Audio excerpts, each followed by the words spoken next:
अस्सलामु अलैकुम वरहमतुल्लाहि वबरकातुहु। बिस्मिल्लाहिर्रहमानिर्रहीम। नहमदुहु व नुसल्ली अला रसूलिहिल करीम। अम्मा बाद।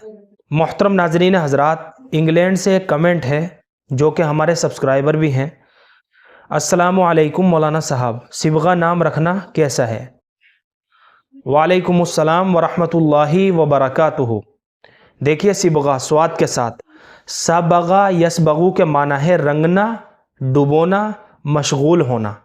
इसी से सिबगा निकलता है, स्वाद के साथ सिबगा। रंग, वो रंग जिससे रंगा जाए, रंगने के बाद की शक्ल। इसी तरह सिबगतुल्लाह के माना आते हैं वो फितरत जिस पर अल्लाह ताला ने लोगों को पैदा किया है, यानी अल्लाह का मुकर्रर करदा दीन। इसी तरह फिरोजुल लुगात के अंदर सिबगतुल्लाह के माना है कुदरती रंग, दीन का रंग, खुदाई कानून। और सिबगा लफ्ज़ जो है कुरान करीम के अंदर भी आया है। अब जहाँ तक मेरे अंदाजे की बात है तो आपने सिबगा लफ्ज़ जो है कुरान करीम से ही लिया होगा। आजकल लोग बहुत ऐसा करते हैं कि कुरान करीम पढ़ते हैं, उसमें कोई लफ्ज़ पसंद आ जाता है तो नाम रखने के लिए उसको मुंतखब कर लेते हैं। चलिए, ये अच्छी बात है, लेकिन कुरान करीम के अंदर से हर लफ्ज़ जो है नाम रखने के लिए मौजू नहीं होता।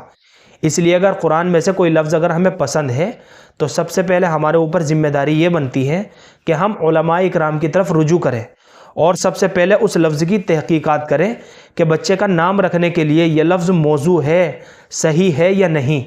उसके बाद हम अपने बच्चे का नाम रखें। और हदीसों के अंदर इसकी ताकीद की गई है कि अपने बच्चों के अच्छे माना वाले नाम रखें। ये नहीं कि आपने कुरान करीम में से कहीं से ही पढ़ा और आपको कोई लफ्ज़ पसंद आ गया, बस उसी में से अपने बच्चे का नाम रख दिया। ऐसा नहीं होना चाहिए। तो तहकीक का जज्बा हमारे अंदर पैदा हो जाए। तो कुरान करीम के अंदर ये लफ्ज़ कुछ इस तरह से आया है, पहले पारे के अंदर सूरह बकरा के अंदर, जहाँ पे पहला पारा ख़त्म हो रहा है, सिबगतल्लाह, कह दो कि हमने खुदा का रंग इख्तियार कर लिया।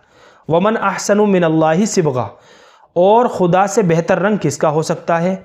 वनहनु लहू आबिदून, और हम उसी की इबादत करते हैं। बहरहाल बच्चे का हम सिबगा नाम रख सकते हैं, इसमें किसी भी तरह की कोई ख़राबी नहीं है, कोई हरज की बात नहीं है, किसी भी तरह की कोई कबाहत की बात नहीं है। बच्चे का हम सिबगा नाम रख सकते हैं, लेकिन अफजल तरीक़ा यह है कि बच्चों के नाम अंबिया इकराम, सहाबा इकराम, सहाबियात या फिर अज़वाज मुताहिरात के नामों में से रखे जाएँ, ताकि इन नामों की निस्बत और बरकत हमारे बच्चों को हासिल हो सके।